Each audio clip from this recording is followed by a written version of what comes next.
What's happening, guys? 205 is tomorrow night, Saturday, only on pay-per-view.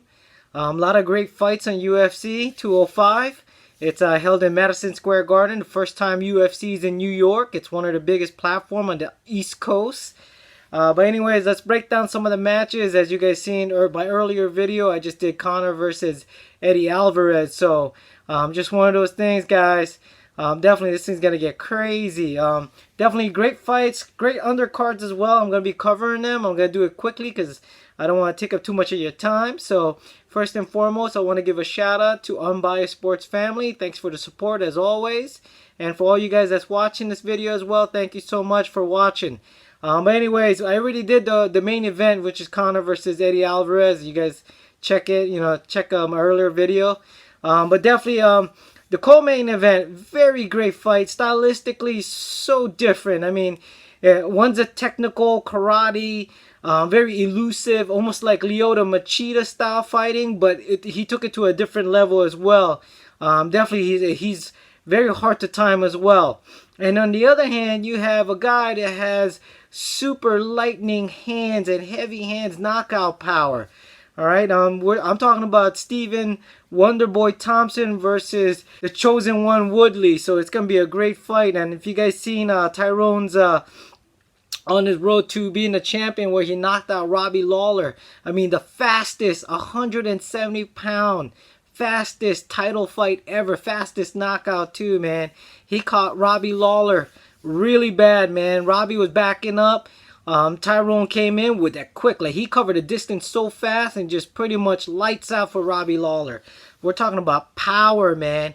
All his shots are like describing, man. He covered that distance so quick, and it's too late for Robbie to cover up, man. That was a crazy fight. Nobody expected that. I didn't expect that to be that fast and ended that quick. But definitely, Stephen Wonderboy Thompson, man, he's on a different level as well, man. He's striking, very elusive. He's like what I said earlier, he's like reminds me of Lyoto Machida style, but took it to a different level, man. Just pretty much, he's a very well-rounded fighter. His striking, his spinning kicks, he's like just pretty much, he's very unorthodox. It's hard to train for this guy, so it's very interesting how this fight stylistically, you got one that covers distance real fast, heavy hands, power shots.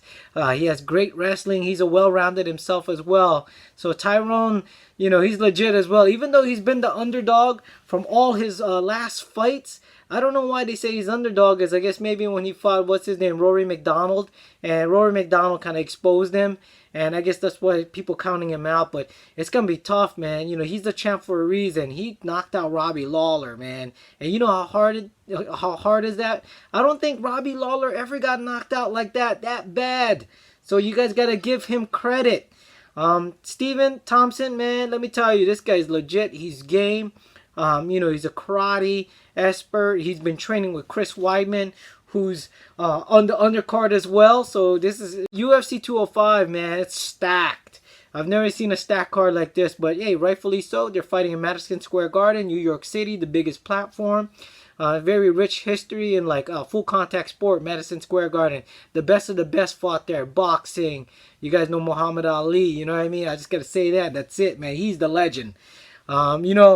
So my pick on that with Stephen versus Tyrone Woodley, I think if Tyrone Woodley get off on a really fast start and put a lot of pressure on Stephen, having him, I guess, pushing him back towards the cage and stuff, and I think he's going to have to just try to get him and out wrestle him, and try to mix it up.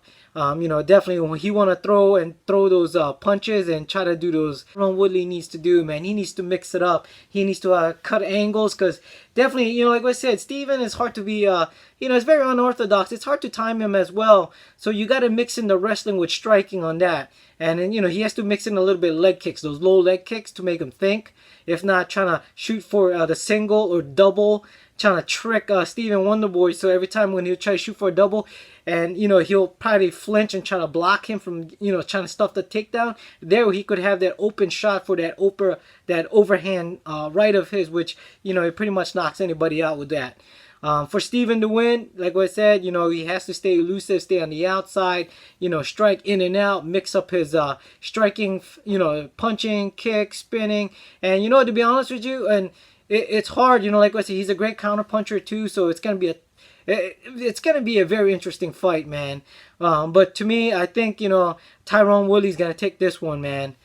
Just think it's gonna be a little bit too powerful. I think how Tyrone comes out. He comes out guns blazing, and if Steven sleeps on that, he's gonna get finished. He's gonna get knocked out. To be honest with you, so I see Tyrone Woodley probably knocking out Steve Wonderboy Thompson, maybe in the second and third round, one of those, or it's gonna be an early finish. Now let's get down to the women's division, man. It's gonna be a great fight. Joanna versus Carolina. I'm not gonna even try to pronounce their name. Joanna Jurjurchek. I don't even know if I said it right, and I'm not even trying to pronounce that. I don't want to ruin it for y'all. But anyways, both of them come from a strict Muay Thai. Definitely a striking game. They both got it, man. They both know how to do some serious striking game. You seen Joanna, man. She's been taking people out left and right. Her Muay Thai skills is at a different level. But on the other hand, you have Carolina as well. She has some skills too with her hands, because you seen when she fought Thug Rose, she pretty much just outstriked her.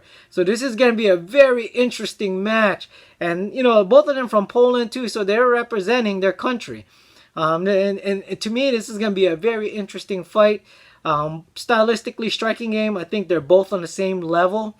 But to me, I think the physicality piece, I think Joanna got Carolina just because she's the bigger and stronger fighter. And I'll be honest with you, and when it comes down to it too, I think the experience is going to show. And I think Joanna's going to take this one from Carolina. Because reason why, to me, I think Joanna's a little bit more seasoned, and she has a lot more experience under her belt. She's been fighting a bigger and stronger fighter than she is, and Carolina is actually a smaller fighter, so it's gonna be very interesting, and it's gonna be a tough fight for Carolina, especially if they're gonna do a striking match, a Muay Thai. But I just think Joanna's gonna take this one just because experience, and she's gonna be the bigger fighter. So that's my pick on that one. Now let's get down to Chris Weidman versus Yoel Romero. Just to let you guys know, Yoel Romero, he's a beast, man. He's a scary 185-pound dude. He beat Jacare, and this is one thing. Jacare's a scary dude too, so very interesting. You know what I mean? Now Chris Weidman taking his loss from Luke Rockhold, which Michael Bisping beat Luke Rockhold. Now, Chris Weidman, he has to climb his way back up. So if he beats Yoel Romero, I think he should get the shot next. Whoever Michael Bisping fights next, I think Michael Bisping's gonna be fighting Jacare. To be honest with you, so definitely stylistically, this is gonna be a good fight. Both of them got wrestling pedigree as well. Yoel Romero though, he has some serious knockout power. Chris Weidman has it as well. You guys seen what he did to Anderson Silva. Even though when he fought Luke Rockhold, he wasn't his best. I don't know what was that spinning move he tried to do on Luke Rockhold. I thought that was the worst ever. But anyways, I guess you live and learn, right? But anyways, my pick on this one is, yes, of course, Yoel Romero. Everybody expecting him to knock out Chris Weidman. But I think Chris Weidman, I think he's better than that. Definitely he has a chip on his shoulder. He wants his belt back. He fought Anderson Silva too, so he knocked out Anderson Silva the first time and broke Anderson Silva's leg the second fight. So it's not a fluke. So and I'll be honest with you, Yoel Romero, I mean, dude, he's serious too, man. His wrestling is legit. It's one of those things where if you look at it stylistically, here comes down to, I guess, the physicality piece. Yoel Romero, big physically, sideways, not taller, just sideways, man. He just got muscles on him, man. He's just packed up like a Super Saiyan, to be honest with you.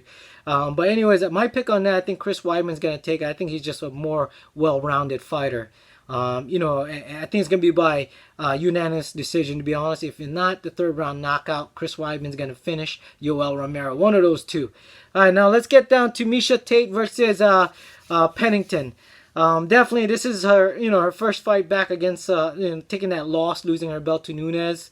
If you guys haven't seen the announcement, Ronda Rousey is going to be fighting Nunes December 30th as well. I think, to me, I'll be honest with you, Miesha Tate, you know, I mean, Raquel Pennington, she's a great fighter. She's well-rounded. Miesha Tate, she's well-rounded as well. I think she's going to be working on her striking game now. So, you know, I guess she learned her lesson against Amanda Nunes. So, I guess she's going to be working more on her striking game, like what I said earlier. But I think when it comes down to experience-wise, experience level, I think Miesha Tate's going to take this one. She'll probably finish Pennington, I think, by submission, to be honest with you. So, you know, that's just my take. Now, let's get down to Frankie Edgar versus Little Heathen Steven. To me, yes, you know, definitely... Yeah, maybe Stevens is 2 inches taller than Frankie Edgar. Jeremy Stevens, he's a legit 2. And if you guys, you know, seen some of his fights, you know, now he's getting back into, he's trying to finish people now, his last several fights. To be honest with you, I'm a big Frankie Edgar fan. I stopped by Ricardo Almeida school too. So, you know, I got to root for Frankie Edgar. And I'll be honest with you guys, I think Frankie Edgar is just a better fighter overall. You know, like I said, you guys can't count him out, to be honest with you, because in MMA, anything could happen. But I think, you know, Frankie Edgar coming from that loss against Jose Aldo, and he just pretty much got outclassed. I guess he went back to the drawing board. And definitely, this is going to be like a warm-up fight for him. And I think he's just going to beat Jeremy Stevens. And like I said, he used to be the champ for 155. And, you know, he fought the best of the best. He fought Jose Aldo at his best. So now taking that loss, kind of taking him a step back, it only makes him better too, guys. So I think personally, you know, having the experience level and fighting a better guy than you do, usually you become better on your next fight. So I think that's what I'm going for. And I think Frankie Edgar, he has some great serious hand skills. He's a great wrestler. You know, he got great takedowns. Definitely, you know, I think he's going to win this. Jeremy Stevens, he got some heavy hands as well.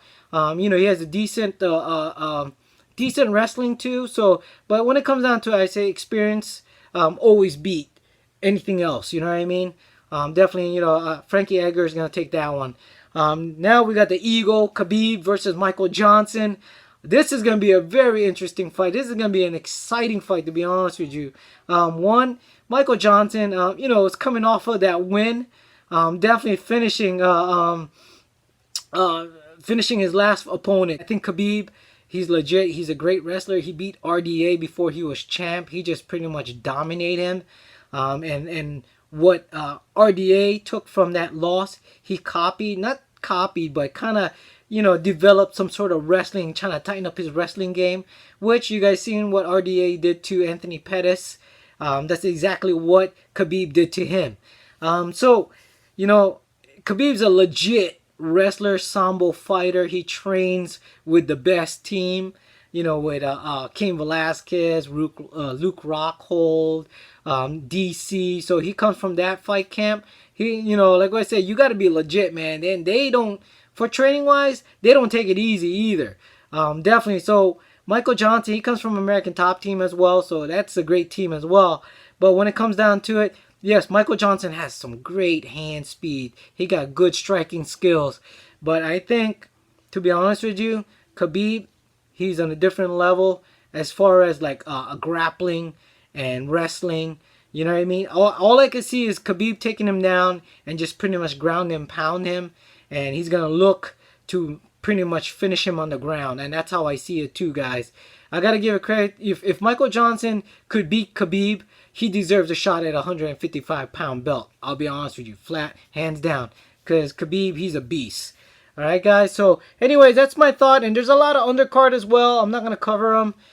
You know, like I said, this is UFC 205, the first fight that's in New York City, especially in Madison Square Garden. Guys, you know, you guys got to check it out. It's on pay-per-view. You know, like I said, great fights, great main event, great undercards, and all, man. This UFC 205 is stacked. So, guys, let me know what you guys' thoughts are. You know, this is just my opinion. You know, this is what I think. You know, I mean, like I said, you know, leave me your comments down below. Let me know what you guys think and who's your pick. So that way, you know, if my picks was wrong, I'm gonna apologize on my recap too, by the way. But guys, you know, thank you for watching. I appreciate it, man. Please hit the like and subscribe. And as always, thanks for watching, guys.